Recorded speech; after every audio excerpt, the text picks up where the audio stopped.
में यहां पर 40 एकड़ भूमि में लगभग 1000 करोड़ रुपए को उन्होंने मॉर्गेज करते हुए वहां पर इसे विस्तार देने का कार्य प्रारंभ किया है। ऐसे गौ घाट पर 11 एकड़ भूमि में जिसकी लागत है 70 करोड़ रुपया, उसको भी वहां विकसित करने का काम किया है।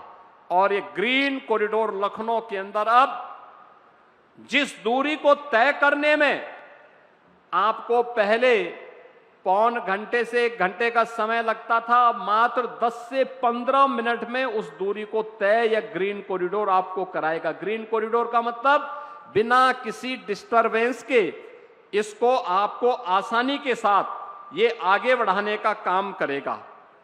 और याद करिए, रक्षा मंत्री जी लखनऊ के सांसद हैं, तो उन्होंने दुश्मन को ठिकाना लगाने के लिए ब्रह्मोस मिसाइल भी इसी लखनऊ से बनाना प्रारंभ कर दिया। ब्रह्मोस मिसाइल में जो नौजवान इंजीनियर काम कर रहे हैं, उनका सिलेक्शन भी इसी लखनऊ के AKTU में ही उनका सिलेक्शन हुआ है। और ज्यादातर इंजीनियर AKTU से, यहां के पॉलिटेक्निक से, इंजीनियरिंग कॉलेज से, ITI से उन्होंने अपनी सर्टिफिकेट, अपना डिप्लोमा डिग्री लिया है। और अब देश की रक्षा आवश्यकताओं की पूर्ति करने के साथ साथ रक्षा सेवाओं में भारत को आत्मनिर्भर कैसे बनाना है, इस दिशा में भी अपना योगदान दे रहे हैं। और अपने घर में नौकरी भी प्राप्त करके गौरव के साथ आज यहां पर उस क्षेत्र में अपना योगदान दे रहे हैं। बहनों और भाइयों, अब तो लखनऊ अत्याधुनिक इंफ्रास्ट्रक्चर के साथ साथ इमर्जिंग टेक्नोलॉजी के एक हब के रूप में विकसित होते हुए और देश की रक्षा आवश्यकताओं का भी नया केंद्र के रूप में विकसित हुआ है। याद करना, आत्मनिर्भरता इसकी महत्वपूर्ण एक कड़ी है। आप देख रहे होंगे, गल्फ में वार छिड़ा है, दुनिया में एक आर्थिक अराजकता की स्थिति है। उन स्थितियों में हमारा देश मजबूती के साथ अपनी विकास की यात्रा को आगे बढ़ा रहा है। और विकास की यात्रा इसलिए क्योंकि देश के पास सक्षम और योग्य नेतृत्व है। उस योग्य नेतृत्व में भारत की हर एक सेक्टर की आवश्यकताओं की पूर्ति करते हुए आज भारत तेजी के साथ आगे बढ़ रहा है। और भारत आगे बढ़ रहा है, उत्तर प्रदेश पीछे नहीं रहेगा। उत्तर प्रदेश भी अपनी भूमिका का निर्वहन करेगा और उत्तर प्रदेश भारत के ग्रोथ इंजन के रूप में अपनी भूमिका का निर्वहन करते हुए आगे बढ़ रहा है।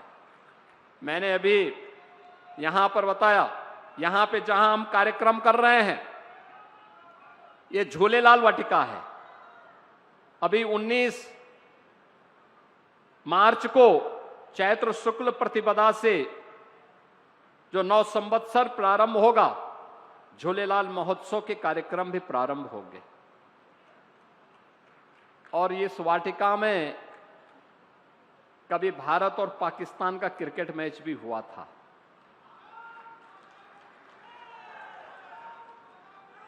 इस वाटिका में कब्जा हो गया था।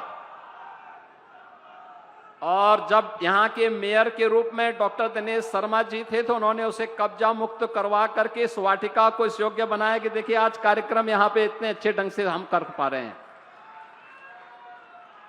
बहनों और भाइयों, एक ग्रीन कॉरिडोर इसलिए बन पाया, उस समय जब आदरणीय राजनाथ सिंह जी ने हमें इस विजन को दिया कि लखनऊ के जाम को, लखनऊ की कनेक्टिविटी को सुगम बनाना है, तो पैसा 1618 करोड़ रुपए कहां से आएगा। हम लोगों ने विकास प्राधिकरण से कहा कि भाई देखो पैसा नहीं देंगे, आप काम करिए। उन्होंने कहा साहब ये कहां से होगा। हमने कहा हम लैंड दे देते हैं। अब लैंड थी सिंचाई विभाग की,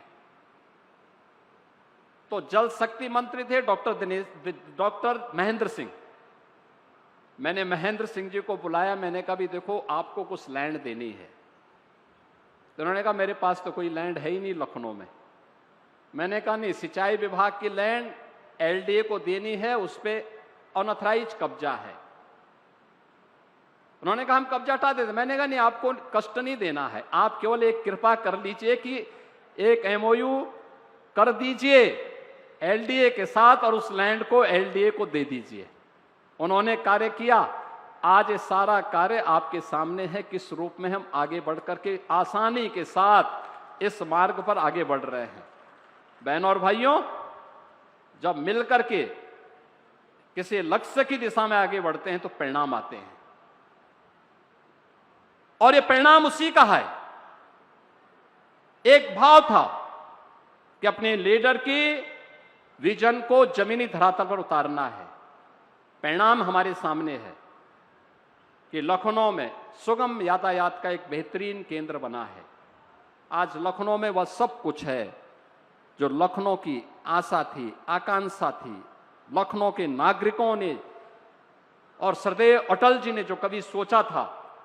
आज उन सब को आगे बढ़ाते हुए हमें अत्यंत प्रसन्नता की अनुभूति हो रही है। और इस अवसर पर आदरणीय रक्षा मंत्री जी का मार्गदर्शन और उनका लीडरशिप हमें यहां प्राप्त हो रहा है। मैं एक बार फिर से उनका इस समारोह में हृदय से अभिनंदन करता हूं, उनका स्वागत करता हूं, लखनऊ वासियों को बधाई देता हूं और विश्वास करता हूं और उन्हें इस बात के लिए आश्वस्त करता हूं कि लखनऊ के विकास के लिए, लखनऊ की कनेक्टिविटी के लिए, लखनऊ के लिए अन्य निवेश की संभावनाओं को आगे बढ़ाने के लिए और लखनऊ के अंदर इमर्जिंग टेक्नोलॉजी के एक नए हब के रूप में लखनऊ को विकसित करने के लिए जो भी उनका मार्गदर्शन होगा, उसे उत्तर प्रदेश सरकार प्रभावी ढंग से जमीनी धरातल उतारने में पूरी मदद करेगी, पूरी सहयोग के साथ, प्रतिबद्धता के साथ उसे आगे बढ़ाने का कार्य करेगी। मैं एक बार फिर से आप सभी का हृदय से अभिनंदन करता हूं। आपको वासंतीय नवरात्रि और रामनवमी की भी हृदय से अपनी अभी से अग्रिम शुभकामनाएं देते हुए अपनी वाणी को विराम देता हूं। धन्यवाद। जय हिंद।